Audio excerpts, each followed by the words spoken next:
ખૂંખારમાં મેલડી ખૂંખાર માતાજી પ્રવચનમાં શું બોલી રહ્યા છે તો આપણે આ વિડીયોમાં જરૂર જોજો ને આગળ સપોર્ટ કરજો. જય ખૂંખારમાં મેલડી. એટલે ગણતંત્ર દિવસ કહેવાય. એટલે આજનો દિવસની શુભકામના દરેકને છે. તમને, તમારા પરિવારને, આખા ગુજરાતને, આખા ભારતના જેટલા બી ભારતીય છે ને એ દરેકને મારી આ ગણતંત્ર દિવસની ખૂબ ભરી શુભકામનાઓ.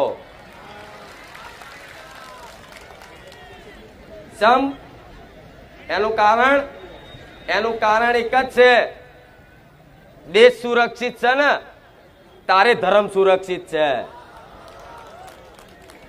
જો કદાચ આપણો દેશ જ આવો મજબૂત ના હોય તો ધર્મ સુરક્ષિત રહે. જેમ કે પહેલાના રાજા રજવાડાના શાસન હતા તારે તમે દરેકે આવા ઇતિહાસ સાંભળ્યા હશે કે પહેલા બહારના આક્રમણીઓ આવતા આપણા દેશમાં અને આપણા હિન્દુ ધર્મને વિધર્મીઓ લોકો તલવારની નોક બતાવી અને ધર્મ પરિવર્તન કરાવી નાખતા. એ સમયગાળાથી આ સંઘર્ષ ચાલતો આવ્યો ને, અંગ્રેજોએ રાજ કર્યું ને, એ પછી બહુ વર્ષો પછી ભારત આઝાદ બન્યો છે. દરેકે દિલમાં એક રાષ્ટ્ર પ્રેમ રાખવો જોઈએ. જેમ કે રાષ્ટ્ર છે તો ધર્મ છે, અને ધર્મ છે તો સમાજ છે, સમાજ છે તો પરિવાર છે, પરિવાર છે તો વ્યક્તિ છે. એટલે દરેકને ખાસ કહીશ કે તમે બધી ભક્તિ કરો પણ એક હૃદયમાં તે દેશભક્તિ તે થોડી રાખવી. જ્યારે જ્યારે દેશને કંઈક જરૂર પડે તો ત્યારે તમારું ઊભું થવું તમારું કર્તવ્ય બને. જ્યારે જ્યારે આર્મી વાળા દેખાય ને ત્યારે એને સેલ્યુટ મારવી એ તમારું કર્તવ્ય છે, તમારું ધર્મ છે. જેમ કે એવા આર્મી વાળા જો બોર્ડર ઉપર રક્ષા ના કરતા હોત તો આ તમે સુરક્ષિત હોત.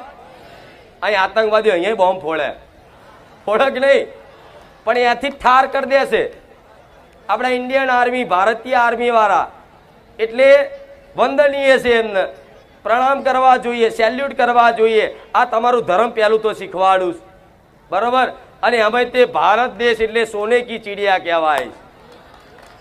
ભારત દેશમાં જ આવી માતાઓ ભગવાનો બધા છે. તો બીજા દેશોમાં જોયા જેટલા બી અવતાર ભગવાને લીધા આ ધરતી પર એ બધા અવતાર ભગવાનના ભારત દેશમાં જ થયા, બીજા કોઈ જગ્યાએ થયા નહીં થયા. તો આ ભારત ભૂમિ છે ને એ ભગવાને ભારત ભૂમિમાં જો તમારો જન્મ થયો છે ને તો તમે બહુ નસીબવાળા છો કે આવી પાવન ભૂમિ પર તમારો જન્મ થયો છે. અને એ પાવન ભૂમિમાં તે તમે હિન્દુ ધર્મમાં જન્મ લીધો છે ને તો તમારથી નસીબદાર કોઈ નહીં. એટલે જ્યારે બી કહો તારે પહેલા કહેવાનું કે હું ભારતીય છું, ગર્વથી કહેવાનું હું ભારતીય છું, હું ભારતનો નાગરિક છું, અને પછી ગર્વથી કહેવાનું હું હિન્દુ છું. સમજ્યા? એટલે દરેક ગામડાઓ, દરેક જિલ્લાઓમાંથી, દરેક શહેરોમાંથી મારા સાનિધ્યમાં દર રવિવારે લાખોની સંખ્યામાં ભાવિક ભક્તો એક મારા દર્શને આવે, મારું પ્રવચન સાંભળવા આવે, કોઈ માનતા લેવા આવે, કોઈ માનતા પૂરી કરવા આવે. પણ આ જે આયા છે શ્રદ્ધા અને વિશ્વાસ રાખી, અને દરેકની શ્રદ્ધાનું વિશ્વાસનું પ્રમાણું સોલંકી પેઢીની હું બહુચર માતા ના હાલું તો મારું નામ બહુચર નહીં. રામ. તમારો આ હરખ ના પ્રેમ જોઈ અને મને માતાને બોલવા પર મજબૂર કરી દો. અને એટલા હરખ ને એટલા ઉત્સાહથી હું માતા બોલું છું ને, ચમ કે આવા લાખો ભાવિક ભક્તોના પ્રેમ ને લાડ મને મળે છે. એક ભક્ત ખાલી કદાચ દેવી શક્તિની ઉપાસના કરતો, એની ભક્તિ કરતો, એને યાદ કરતો હોય ને તે દેવી શક્તિ ખૂબ પ્રસન્ન થાય. પણ મારા તો લાખો ભક્તો છે જો.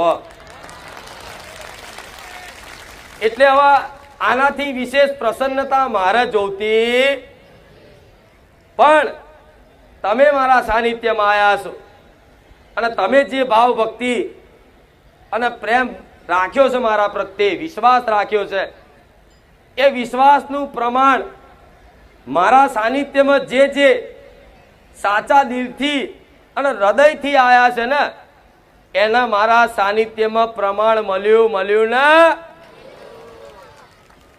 આ મારા રાડો પાડીને બોલવાની જરૂર નહીં. સ્વયંનો જાતેનો પ્રત્યક્ષ અનુભવ હશે કે માં તારા સાનિધ્યમાં અમે આટલા સમયથી આવતા, અને આવતામાં અમારા ઘરમાં થોડા સુખના અજવાળા થઈ ગયા. માં અમે દુઃખી હતા, થોડું અમારા ઘરમાં સુખ આવ્યું છે. માં તો ભલે આજે કદાચ તમારા ઘરમાં થોડું કઈ સુખ આવ્યું હોય ને, અને જો તમે એમાં મને માતા નિમિત્ત માનતા હોય ને, તો ભલે હું માતા એવું કહીશ કે હજુ આનાથી વધારે તમારા ઘેર આનંદ ભર્યું અને સુખ ભર્યું વાતાવરણ થઈ જાય.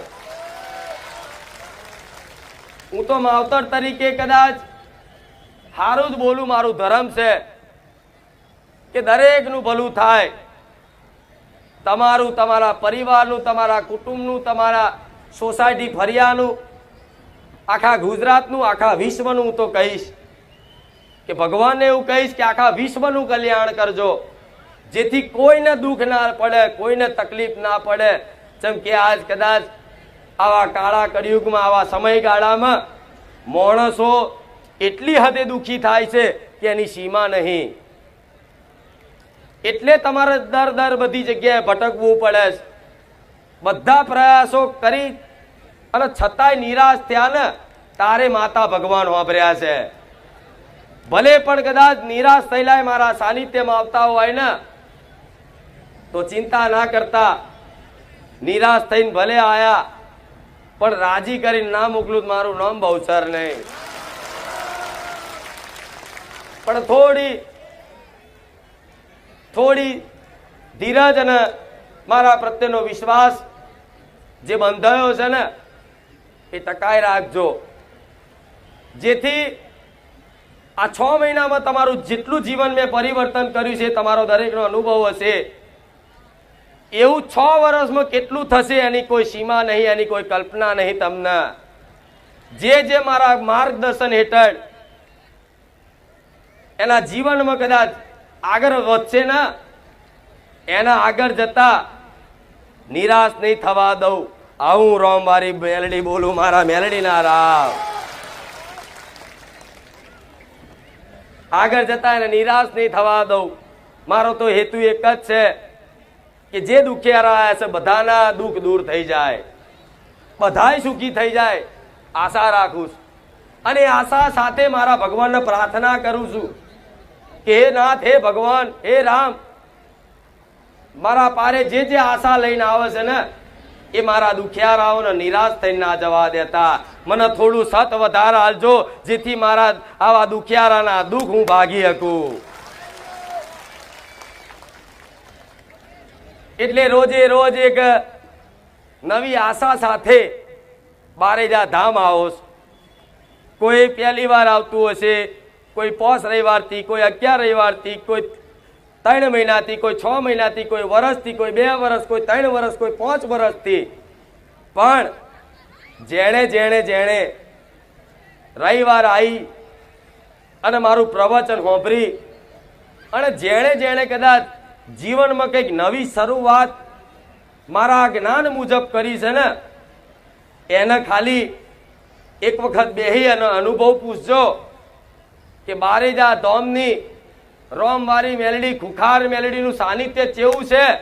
એના મોઢેથી વખાણ કરતા છે ને, એ બોલી નહીં શકે. આવું મેલડી માતા બોલું. છેલ્લે એને ડચુરો બાજી જાય, એને રોવાનું થઈ જાય કે માડીની વાત ના થાય.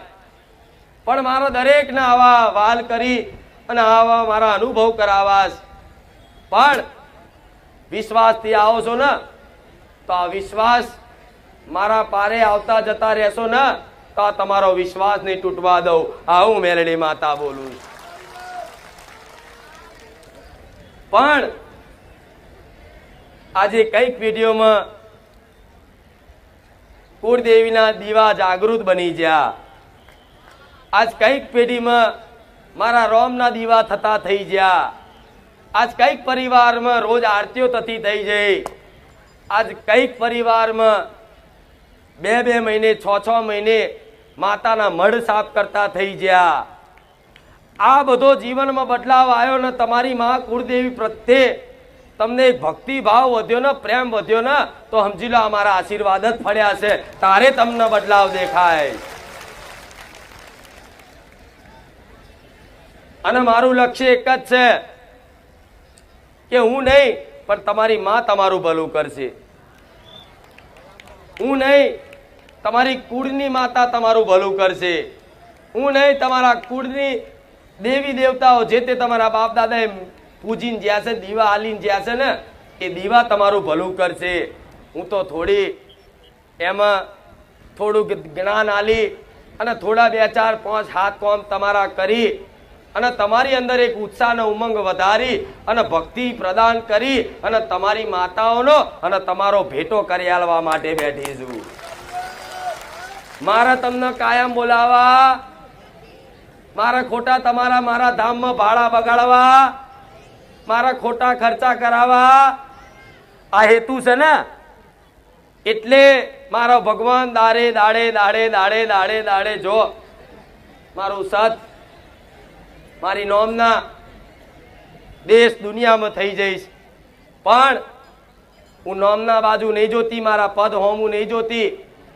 હું તો મારા ધામમાં જેટલા ભાવિક ભક્તો આવે છે ને એનું ભલું કઈ રીતે થાય ને, રોજ મારો એ જ પ્રયાસ હોય છે કે શું બોલું તો એમને જ્ઞાન મળે, શું કરું તો એમને સદબુદ્ધિ આવે અને શું એવી પ્રેરણા પૂરું તેમની અંદર એક પોતાની કુળદેવીની ભક્તિ કરવાની સાચી સમજ ને પ્રેરણા થાય.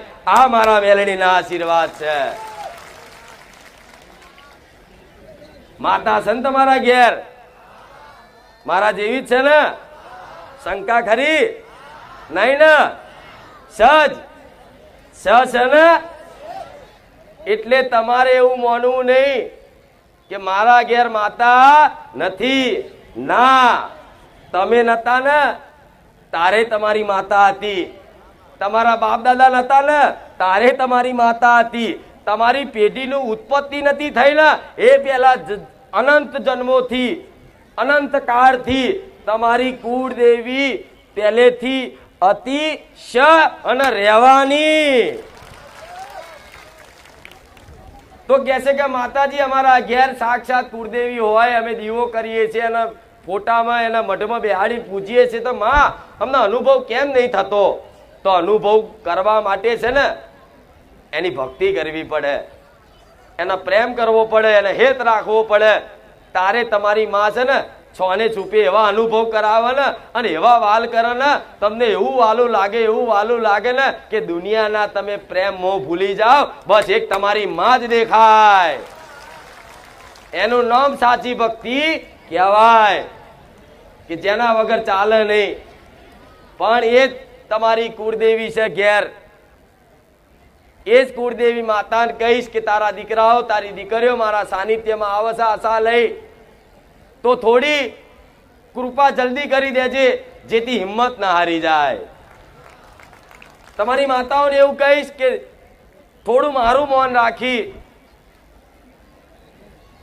અને મારા રોમનું મૌન રાખી થોડી તારી વસ્તીને થોડી જલ્દી કૃપા કરી દેજે જેથી તારી વસ્તી આવું દુઃખ જોઈ અને હિંમત ના હારી જાય, તૂટી ના જાય. તો તમારી માતાઓ શું કહે છે મને? તમારી માતાઓનું કહેવું એવું છે કે મારી વસ્તી જો કદાચ આજ મારી બાજુ સન્મુખ થયા છે ને, મારી બાજુ મુખડું કર્યું છે ને, તો વધાર નહીં 6 મહિના કદાચ તારા શબ્દોનું પાલન કરી દેશે ને, એના ઘેર સાક્ષાત કંકુના પગલે ના જાઉં ને તો મારું નામ માતા નહીં.